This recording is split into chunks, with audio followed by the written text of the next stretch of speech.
Hello everyone, welcome back to my channel Wangxian fan fiction explanation. तो कैसे हो आप सब। मैं उम्मीद करती हूँ कि आप सब बहुत अच्छे होंगे। तो आज भी आपके साथ Asian fan fiction trapped in mafia world का नेक्स्ट पार्ट शेयर करने वाली हूँ। तो बिना किसी देरी के शुरू करते हैं हम आज का पार्ट। इससे पहले जान लेते हैं पहले पार्ट में क्या हुआ था। पहले पार्ट के अंदर इससे जो था उसमें हमने देखा था कि जो शाओजन था वो कोमा से बाहर आ गया था एंड बाहर आते ही उसने मेंशन से भागने की कोशिश की क्योंकि उसका माइंड ठीक स्टेट में नहीं था। अभी उसके माइंड में सब अपनी पेनफुल यादें ही सब चीज़ें चल रही थी, तो वो भागना चाहता था। लेकिन वांग जी की गार्ड्स देख लेते हुए शाओजन को एंड फिर वो इन्फॉर्म कर देते हैं ईबो को एंड ईबो भी वहाँ पर आता है। जैन को वो संभालता है, लिू हाईकॉन चेक करता है एंड फिर जैन सोच रहा था कि उसका बेबी मर चुका है, लेकिन जो यूबिन था वो जैन को बताता है उसका बेबी बिल्कुल ठीक है। तब जाकर वीजिंग ठीक होता है एंड फिर वो जिद करता है कि उसे अपने बेबी आयुआन से मिलना है। तो वांग जी उसे लेकर जाता है। अब मॉर्निंग का टाइम था एंड आयुआन के डायपर को ईबो ने चेंज किया था एंड वो बहुत ही अच्छे से सब चीज़ें कर रहा था। वीजिंग के फेस में स्माइल थी और वो बहुत ही हैप्पी था। इसके बाद जो हमारा ईबो था वो आयुआन को दे देता है जैन को एंड फिर वो बोलता है आशियन चलो बेबी मैं तुम्हें रेडी कर देता हूँ। इसके बाद आशियन बोलती है ओके और फिर ईबो जो है आशियन को लेकर वॉशरूम में चला जाता है। जैन वहीं बेड पर बैठा रहता है आयुआन के साथ एंड खेलता रहता है। कुछ देर के बाद ईबो आशियन को अच्छे से बात दिलाता है एंड देन फिर वो उसे ड्रेसिंग रूम में लेकर आता है एंड उसे उसकी अच्छे से स्कूल यूनिफॉर्म को भी पहनाता है, उसे रेडी करता है। इसके बाद आशियन एंड ईबो दोनों ड्रेसिंग रूम से बाहर आते हैं। जैन उन दोनों को देखता है एंड जैन शॉक हो जाता है क्योंकि उसे अपनी आंखों पर यकीन नहीं हो रहा था। वो देखता है ईबो को और बोलता है ईबो क्या तुमने हेल्प की आशियन की ड्रेसअप होने में। ईबो देखता है जैन को और बोलता है बिल्कुल। जैन बहुत ही हैप्पी था ये देखकर। इसके बाद आशियन जल्दी से बेड पर आती है एंड वो जैन के पास आकर बैठ जाती है एंड आयुआन को देखती है। आयुआन भी आशियन को देखता है एंड वो खेलने लग जाता है। ईबो जो है वो जैन को देखता है और स्माइल करता है। तभी एक सर्वेंट आता है वहाँ पर एंड डोर के बाहर नॉक करता है। ईबो जाता है डोर के बाहर एंड वो डोर को ओपन करता है तो वहाँ पर एक सर्वेंट था, उसके हाथ में एक मिल्क बॉटल थी। ईबो उस सर्वेंट के हाथ से मिल्क बॉटल ले लेता है एंड डोर को बंद करता है। इसके बाद अंदर आता है। जैन देखता है ईबो को और फिर बोलता है मैं मिल्क पिलाऊंगा आयुआन को। ईबो बोलता है ओके और फिर वो मिल्क बॉटल जो है जैन को दे देता है। जैन अपने हाथों में मिल्क बॉटल को लेता है एंड फिर वो आयुआन को मिल्क पिलाना शुरू कर देता है। जो जैन है वो एक गेयर बॉय है तो उसके पास ब्रेस्ट नहीं है, तो इसीलिए वो मिल्क बॉटल से ही आयुआन को फीड कराता है क्योंकि ऐसे तो वो फीड करा नहीं सकता है इसीलिए। इसके बाद ईबो जो है जैन को बहुत ही लविंग तरीके से देख रहा था। कुछ देर के बाद ईबो बोलता है आशियन प्रिंसेस चलो बेबी तुम्हें नाश्ता करना है एंड स्कूल के लिए लेट हो रही हो ना तुम। ये सुनकर आशियन बोलती है ओके डैड और वो बेड से नीचे आ जाती है और फिर वो जैन को बाय बोलती है और फिर जैन आशियन की फोरहेड पर किस करता है और बोलता है बाय प्रिंसेस और फिर आशियन जो है ईबो के साथ रूम से चली जाती है।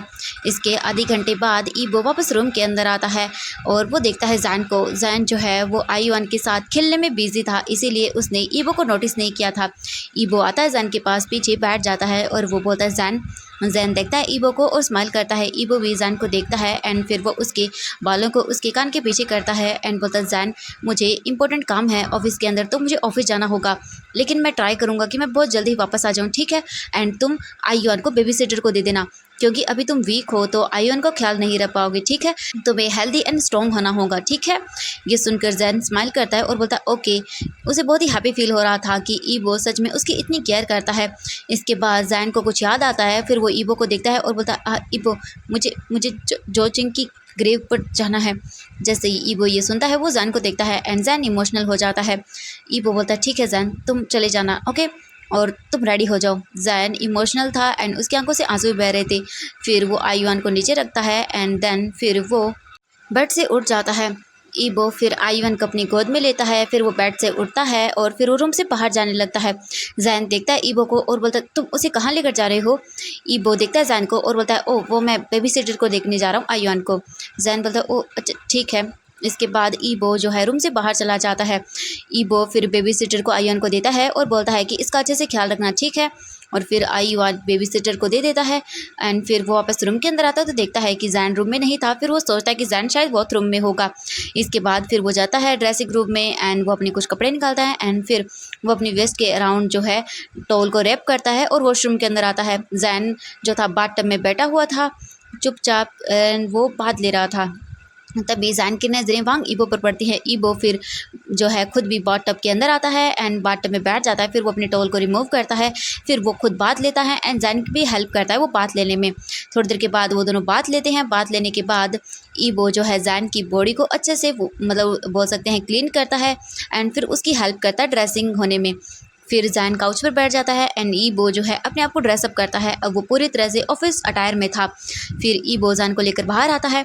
बाहर आने के बाद फिर वो रूम के अंदर बैठ जाते हैं। ईबो जाता है एंड एक सर्वेंट को बोलता है कि रूम के अंदर ब्रेकफास्ट सेंड करने के लिए।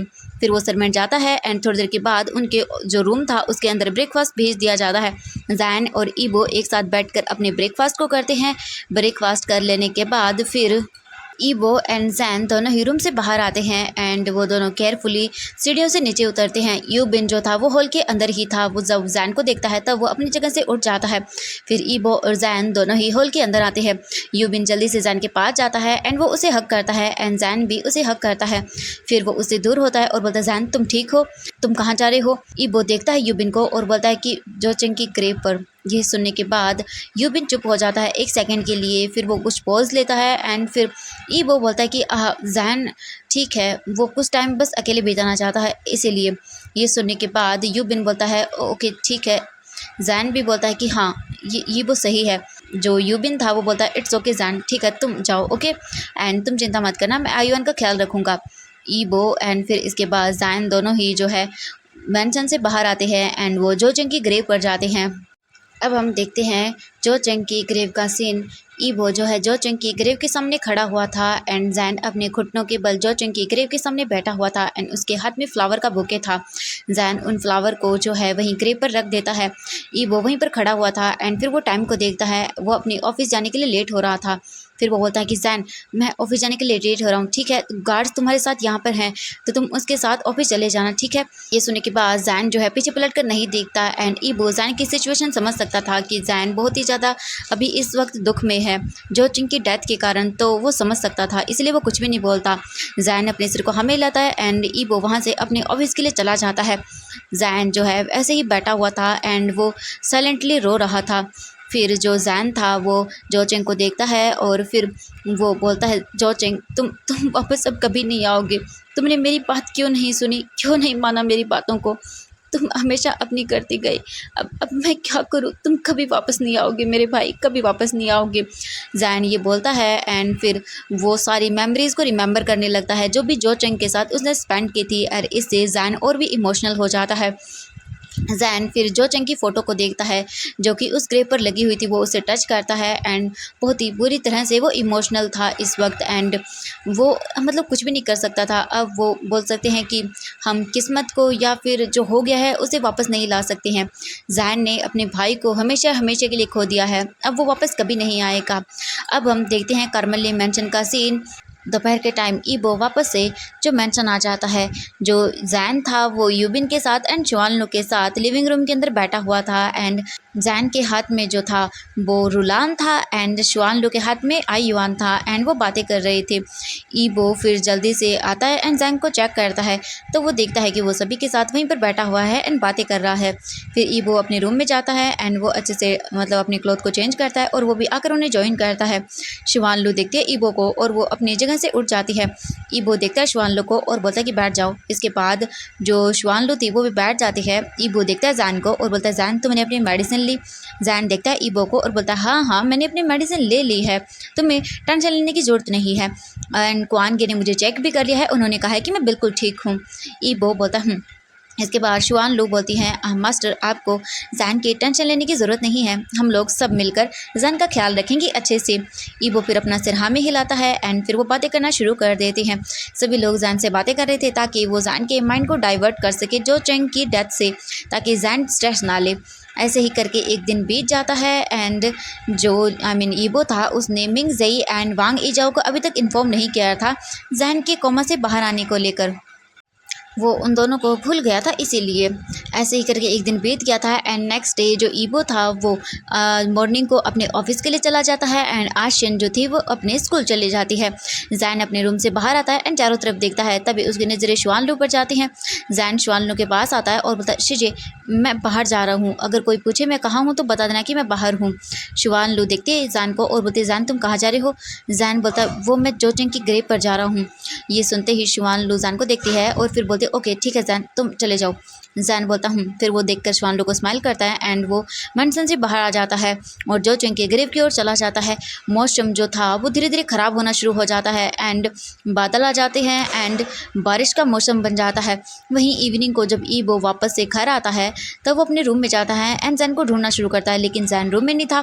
ईबो फिर सोचता है कि शायद हो सकता है जैन जो है वो यूबिन के पास हो, इसीलिए फिर वो फ्रेश अप होता है एंड अच्छे से अपने आप को ड्रेसअप करता है और फिर वो रूम से बाहर आता है। फिर वो जैन के यूबिन के रूम में जाता है एंड डोर को नॉक करता है। थोड़ी देर के बाद यूबिन डोर को ओपन करता है और वो देखता है तो वहाँ पर ईबो खड़ा हुआ था। ईबो देखता है यूबिन को और बोलता है, जैन कहाँ पर है? यूबिन कंफ्यूजिंगली ईबो को देखता है और बोलता है, क्या जैन जैन तो तुम्हारे साथ ऑफिस नहीं गया था क्या? ईबो जब ये सुनता है तो बोलते, क्या? नहीं, मैं जैन को अपने साथ ऑफिस नहीं लेकर गया था, जैन तो घर पर ही था। ये सुनने के बाद यूबिन भी डर जाता है और बोलता है, जैन पूरे मेंशन में नहीं है आज। ये सुनते ही ईबो घबरा जाता है और वो तुरंत हॉल के अंदर चला जाता है और फिर इसके बाद ईबो जो है सभी सर्वेंट्स को वहाँ पर बुलाता है और फिर वहाँ पर आशियन एंड यूबिन भी आ जाते हैं। इसके बाद ईबो बोलता है, तुम सबने जैन को देखा है कहीं? हाँ मुझे बताओ, किसी को भी कुछ भी पता है जैन के बारे में? जो शुआनलू थी तभी उसे याद आता है कि जैन उससे परमिशन लेकर ही मेंशन से बाहर गया था। वो डर जाती है लेकिन फिर भी वो सबको सच बताना चाहती थी, इसीलिए फिर वो आगे आती है और बोलती, मास्टर आई थिंक मैं जानती हूँ जैन कहाँ पर है। आपको उसे जोचेंग की ग्रेव के आसपास ढूंढना चाहिए, क्योंकि मॉर्निंग को वो मेरे पास आया था एंड उसने मुझसे कहा था कि वो जोचेंग की ग्रेव पर जाना चाहता है, तो मैंने ही उसे वहाँ जाने की परमिशन दी थी एंड काम की वजह से मैं भूल गई थी मतलब इन्फॉर्म करना। प्लीज़ मास्टर मुझे मुझे माफ़ कर दीजिएगा। ये सुनने के बाद ईबो जोर से चिल्लाते हुए बोलता, शुआनलू। फिर वो अपने गुस्से को कंट्रोल करता है और फिर वो अपने हाथों की मुट्ठियों को कसकर बंद कर लेता है। शुआनलू बहुत ही ज़्यादा गिल्टी फील कर रही थी, तभी अचानक से वहाँ पर एक तेज बिजली गिरने की आवाज़ होती है जिससे सभी लोग डर जाते हैं। ईबो बहुत घबरा जाता है इससे और फिर वो मेंशन से बाहर की ओर भागने लगता है और बोलता है, यूबिन बच्चों का ध्यान रखना। ये बोलकर वो मेंशन से बाहर की ओर चला जाता है एंड कुछ गार्ड जो है वो भी ईबो के पीछे जाते हैं। शुआनलू जो है अपने आप को बहुत ही गिल्टी फील कर रही थी, इसीलिए वो जल्दी से जो है किचन के अंदर चली जाती है एंड वो बोलती है, मैं कैसे कर सकती हूँ ऐसा? मैं कैसे भूल सकती हूँ जैन के बारे में? इस बार सच में मेरी गलती है, मैं कितनी इनरिस्पॉन्सिबल हूँ। मेरी वजह से जैन को कुछ हो जाएगा तो मैं ऐसा कैसे कर सकती हूँ? सच में मैं जैन को कैसे भूल सकती हूँ? ये बोलकर वो मम्बल करते हुए वो रोने लगती है एंड वो जैन के बारे में बहुत ही चिंतित हो जाती है। वहीं हम दूसरी तरफ जोचेंग की ग्रेव का सीन देखते हैं।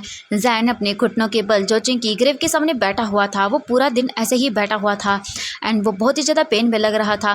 जैन ने पूरे दिन से कुछ भी नहीं खाया था, ना ही उसने कुछ खाया, न दवाई ली, ना मेडिसिन, कुछ भी नहीं लिया था उसने। वो ऐसे ही चुपचाप करके घुटनों के बल जोचेंग की ग्रेव के सामने बैठा हुआ था एंड उसकी हालत बहुत ही ख़राब हो रही थी। वो अपने आप को संभाल नहीं पा रहा था, इसीलिए वो ऐसे ही आकर यहाँ पर बैठ चुका था मॉर्निंग से ही। जैन को जैसे मानो अपनी हेल्थ की कोई परवाह ही नहीं थी। तभी वहाँ पर ईबो आता है अपने कुछ गार्ड के साथ। सभी गार्ड्स ने अपने हाथ में छाते को पकड़ा हुआ था। ईबो जैसे जैन को देखता है तब वो अपने एक बड़े से छाते को ओपन करता है एंड जैन के पास जाकर खड़ा हो जाता है एंड जैन को कवर करता है ताकि जैन भीगे ना। जैन वैसे तो पूरा भीग चुका था बारिश के कारण, क्योंकि बहुत ही हैवी रेन हो रही थी। ईबो देखता है जैन को और बोलता है, जैन तुम यहाँ पर क्या कर रहे हो? चलो उठो जल्दी करके। तुम्हें दिखाई नहीं दे रहा है कितनी तेज़ बारिश हो रही है और तुम इतनी बारिश में जहाँ पर बैठे हो? जैन जो है अपने फेस को टर्न करता है एंड कन्फ्यूजिंगली ईबो को देखता है एंड शॉक में आ जाता है। फिर वो कुछ भी नहीं बोलता, वो चुपचाप फिर से अपने फेस को जोचेंग की ग्रेव की ओर करता है और वहीं पर बैठा रहता है। ईबो जब ये देखता है तो वो अपने आइज़ को क्लोज करता है एंड देन फिर वो वापस से वहीं जोचेंग की ग्रेव के पास बैठता है। जैन को दिखता है और फिर जैन के हाथ को अपने हाथों में लेता है और बोलता है, जैन मेरी तरफ देखो। हाँ तुम क्या करना चाहते हो? तुम्हें पता भी है तुम ऐसे करके अपनी हालत को ख़राब करे और भी ज़्यादा। तुम्हारी हालत ख़राब हो रही है, तुम ठीक नहीं हो, तुम्हें तुम्हारी हेल्थ का ख्याल रखना चाहिए। ज़हन, तुम्हें क्या लगता है तुम ऐसे जोचिंग की ग्रेव के सामने बैठे रहेगी तो जोचिंग वापस आ जाएगा? ज़हन, ऐसा नहीं है, वो जा चुका है, वो वापस नहीं आएगा। प्लीज़ ज़हन, समझने की कोशिश करो, ऐसे अपनी जान को खतरे में मत डालो। तुम जानते हो मैं तुम्हारे बिना नहीं रह पाऊँगा, अगर तुम्हें कुछ हो गया तो फिर मैं क्या करूँगा ज़हन? तुम्हें कुछ हो ये मैं बर्दाश्त नहीं कर पाऊँगा। एंड ज़हन प्लीज़ हमारे बारे में सोचो, हमारे बच्चों के बारे में सोचो। प्लीज़ ज़हन, ये सब करना बंद करो, प्लीज़ अपना ख़्याल रखो। तुम्हें कुछ हुआ तो फिर मैं क्या कर जाऊँगा? मुझे खुद भी नहीं पता है। ये सुनने के बाद ज़ैन बहुत ही इमोशनल हो जाता है एंड वो रोने लगता है। ईबो ज़ैन का हाथ पकड़ता है और बोलता है, ज़ैन प्लीज़। और फिर वो ग्राउंड से उठता है एंड ज़ैन को देखता है। ईबो ज़ैन के हाथ को पकड़ता है एंड उसे अपने एक हाथ से पकड़कर खींचता है क्योंकि दूसरे हाथ में उसकी छाता था। ईबो देखता है ज़ैन को तो ज़ैन नहीं उठ रहा था। ईबो फिर से ज़ैन को देखता है और बोलता है, ज़ैन क्या कर रहे हो, उठो। लेकिन ज़ैन ईबो को देखता है और बोलता है, ईबो मैंने कुछ डिसाइड किया है। ईबो जब ये सुनता है तब वो ज़ैन के हाथों को खींचना बंद करता है एंड ज़ैन के सामने वहीं ग्राउंड पर बैठ जाता है और बोलता है, क्या? ईबो देखता है ज़ैन को, ज़ैन ईबो को देखता है और बोलता है कि तुमने कहा था कि तुम अपने माफिया प्रोफेशन को छोड़ दोगे। अब 3 महीने हो चुके हैं लेकिन अभी भी तुम अपने इस माफिया प्रोफेशन को अभी भी ज्वाइन किए हुए हो। तुमने कहा था कि तुम छोड़ दोगे लेकिन तुमने अभी तक क्यों नहीं छोड़ा है? हाँ, तुमने मुझे प्रॉमिस किया था तो तुम छोड़ क्यों नहीं रहे हो? ये सुनने के बाद ईबो ज़ैन के पास जो है उसे देखता है एंड उसके चीक्स को अपने हाथों में पकड़ता है और बोलता है, ज़ैन मैं छोड़ दूंगा लेकिन प्लीज़ उठो तुम यहाँ से। ज़ैन देखता है ईबो को और बोलता है, मुझे प्रॉमिस करो। ईबो बोलता है, ज़ैन प्रॉमिस, मैं प्रॉमिस करता हूँ, मैं इसे छोड़ दूंगा, ठीक है? ये सुनने के बाद ईबो को देखता है ज़ैन, फिर ईबो उठता है ग्राउंड से एंड वो ज़ैन को पुल करता है। ज़ैन उठ जाता है एंड इसके बाद ईबो ज़ैन को लेकर वापस मैंशन आता है। हेवी रेन के कारण ज़ैन पूरा बारिश में भीग चुका था। जब सभी लोग ज़ैन को देखते हैं तब वो ज़ैन के लिए बहुत ही घबरा जाते हैं क्योंकि ज़ैन ठीक हालत में नहीं लग रहा था। इसके बाद फिर वो सभी लोग ज़ैन को देखते हैं एंड शिवान लोग बहुत ही गिल्टी फील कर रही थी। इसके बाद ईबो ज़ैन को कैरी करता है अपनी गोद में और वो सीढ़ियों से ऊपर की ओर जाने लगता है। ईबो ज़ैन को लेकर अपने रूम के अंदर आता है। आशियन एंड जो बोल सकते हैं यूबिन था, वो दोनों एक दूसरे के फेस को देखते हैं। आशियन बोलती है, अंकल डैड ने मामा को इस तरह क्यों कैरी किया हुआ था? हाँ। जब यूबिन ये सुनता है तो बोलता है, आशियन तुम्हारी मम्मा जो है ना वो वेट थी तो इसीलिए तुम्हारे डैड तुम्हारी मम्मा की केयर कर रहे थे, ठीक है? ये सुनने के बाद आशियन अंकल को देखती है और बोलती है, ओके अंकल। इसके बाद हम देखते हैं रूम का सीन। ईबो ज़ैन को सीधे अपने रूम में लेकर जाता है एंड फिर वो उसे वॉशरूम में लेकर जाता है। ईबो ज़ैन के सभी क्लॉथ को रिमूव करता है एंड देन उसे अच्छे से वाइप करता है। फिर ईबो ज़ैन को बाथ दिलाता है एंड फिर वो ज़ैन को अच्छे से ड्रेसअप कराता है, खुद भी ड्रेसअप होता है क्योंकि उसके भी क्लॉथ भीग गए थे। इसके बाद ईबो ज़ैन को कपड़े पहनाने के बाद ज़ैन को बाहर लेकर आता है। ईबो जो है ज़ैन को देखता है, ज़ैन सोफे पर जाकर बैठ चुका था। इसके बाद ईबो भी ज़ैन के पास आता है एंड वो भी जो है ज़ैन के सामने बैठता है एंड ज़ैन के दोनों हाथों पकड़ता है और बोलता है, ज़ैन तुम्हें अब डरने की ज़रूरत नहीं है, ठीक है? अब मैं अपने माफिया प्रोफेशन को छोड़ने वाला हूँ, तुम चिंता मत करो इन सब चीज़ों को लेकर, ठीक है? मेरा बहुत सारा काम बाकी था ज़ैन, इसीलिए मैं टाइम ले रहा था, लेकिन तुम्हें चिंता करने की ज़रूरत नहीं है। मैं धीरे धीरे करके सभी चीज़ों को छोड़ रहा हूँ, इसीलिए मुझे थोड़ा टाइम चाहिए। एंड ज़ैन मेरा 25% काम ही रह गया है, इसीलिए बस मुझे थोड़ा सा काम लग रहा है, आई मीन टाइम लग रहा है। अगर मैं एक साथ छोड़ दूँगा तो जो गवर्नमेंट एजेंट्स हैं उन सब की नज़र मुझ पर आ जाएगी एंड देन उन्हें डाउट हुआ तो फिर हम सब डेंजर में आ जाएंगे और मैं ऐसा नहीं चाहता हूँ ज़ैन। मैं सब कुछ सेफली करना चाहता हूँ, इसीलिए बस मुझे टाइम लग रहा है। मेरा 25% काम रह गया है, उसके बाद मैं पूरी तरह से चीज़ों को छोड़ दूँगा। ज़ैन मैं तुमसे वादा करता हूँ मैं कोई भी गलत काम इसके बाद नहीं करूँगा। ये बोलने के बाद ईबो ज़ैन के फेस को देखता है एंड उसे एक सेटिस्फैक्शन लुक जो है ज़ैन के फेस से मिल जाता है। इसके बाद ईबो बोलता है, ज़ैन मुझे अपने आइडेंटिटी को भी चेंज करने की ज़रूरत है ताकि लोग मुझे न जान पाएँ कि मैं कौन हूँ। मैंशन के अंदर एंड जो मेरे गार्ड्स हैं एंड जहाँ ये यहाँ के जो लोग हैं काम करते हैं वही सब मुझे जानते हैं एंड मेरे फेस को जानते हैं। बाकी के लोग मुझे नहीं जानते हैं एंड ना ही वो मेरे फेस को जानते हैं, तो इसीलिए मुझे सभी काम स्टेप बाय स्टेप करना होगा और फिर मैं एक नई आइडेंटिटी के साथ नॉर्मली रहूँगा एंड मैं अपने जितने भी इनलीगल काम हैं मैं उन सभी को लीगल में कन्वर्ट करने की कोशिश कर रहा हूँ। एंड तुम जानते हो ऐसा करने में टाइम लगेगा मुझे। और ज़ैन मैं इस कामों के अंदर कोई भी बैड काम यूज़ नहीं करूँगा, आई मीन बैड प्रोफेशन जो मेरा है उसके अंदर मैं किसी भी गलत काम को यूज़ नहीं करूँगा, सभी अच्छे काम होंगे मेरे। ये सुनने के बाद ज़ैन बहुत ही हैप्पी हो जाता है, वो स्माइल करता है और वो तुरंत ही ईबो को गले लगा लेता है एंड वो ईबो के पूरे फेस पर किस करना शुरू कर देता है। ऐसा रिएक्शन ज़ैन से मिलने के बाद ईबो के फेस पर स्माइल आ जाती है और वो भी जो है ज़ैन को हग करता है एंड बोलता है ज़ैन थैंक यू सो मच। मैं सच में बहुत डर गया था। इसके बाद वो दोनों कुछ देर ऐसे ही रहते हैं। ज़ैन जो है वो ईबो के लैब में बैठता है एंड वो ईबो को हग करता है। ईबो बोलता है ज़ैन एंड तुम्हें दोबारा से अगर कहीं भी जाना हो तो तुम मुझे इन्फॉर्म करोगी। तुम्हें पता है मैं कितना डर गया था तुम्हारे लिए। ज़ैन जब ये सुनता है तो बोलता है आई एम सॉरी ईबो, मुझे माफ़ कर देना, लेकिन आगे से मैं ऐसा नहीं करूँगा, मैं केयरलेस नहीं बनूँगा। ईबो बोलता है वेरी गुड, तुम्हें ऐसा करना ही होगा वरना मैं तुम्हें पनिश करूँगा।